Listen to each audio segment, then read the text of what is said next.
Inilah headline news pukul 6 waktu Indonesia Barat. Perawat Rumah Sakit Siloam Sriwijaya Palembang yang menjadi korban penganiayaan keluarga pasien, kini kondisinya berangsur membaik.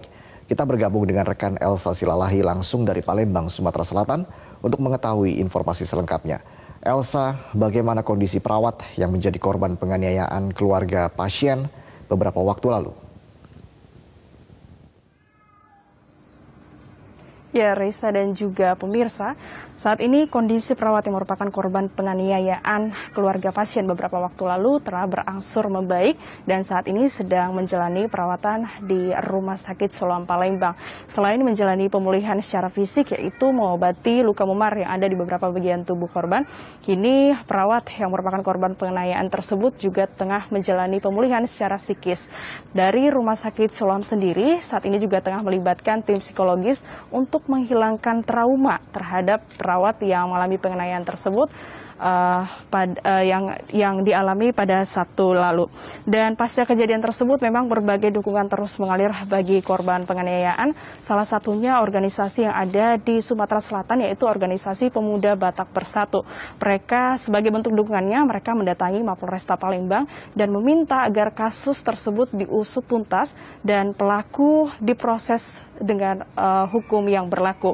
Dan sebagai informasi untuk kronologis dari kejadian ini terjadi pada Sabtu lalu, di mana perawat korban penganiayaan ini sedang melakukan tugasnya, yaitu mencabut jarum infus dari tangan pelaku yang berusia 2 tahun. Karena sang anak bergerak sangat aktif, sehingga pada saat jarum infus tersebut dicabut, lengan dari anak pelaku tersebut mengeluarkan darah. Tidak terima dengan hal tersebut, pelaku pun langsung marah dan melakukan penganiayaan terhadap perawat. Sebelumnya, pelaku tersebut juga sempat meminta agar perawat meminta maaf sujud di kakinya. Reza. Ya, lalu Elsa, sudah sejauh mana penanganan dari kasus ini?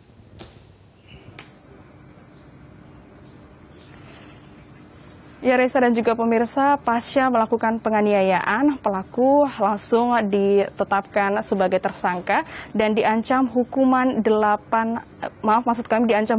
tahun 8 bulan. Dan selain itu, dari pihak kepolisian sendiri mengatakan bahwa selain menjerat kasus penganiayaan, pelaku tersebut juga dikenakan pasal perusakan terhadap ponsel milik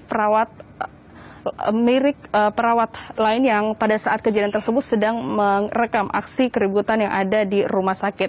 Adapun motif tersangka melakukan penganiayaan tersebut yaitu karena tersulut emosi, yang mana ia merasa lelah karena sudah merasa capek dalam menjaga anaknya selama 4 hari di rumah sakit tersebut.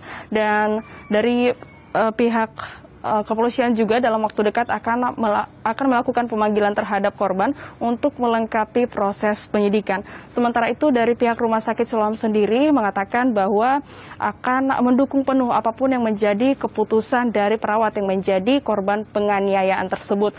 Mereka juga mendukung apakah si perawat tersebut akan melanjutkan proses hukum ataukah melakukan berdamai dengan pelaku secara kekeluargaan. Dan seperti apa tanggapan dari pihak rumah sakit, kita simak pernyataan selengkapnya dari Bona Fernando selaku Direktur Rumah Sakit Siloam Palembang.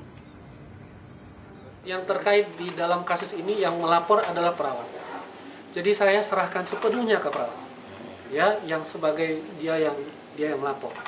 Kalau nanti setelah laporan polisi, pelaku datang dan minta maaf dan perawat bersedia untuk menerima permohonan maaf, ya apa salahnya? Ya. Peluang untuk terbuka pintu peluang untuk damai itu ya? Tentu. Demikian, Reza, kembali ke Anda di studio.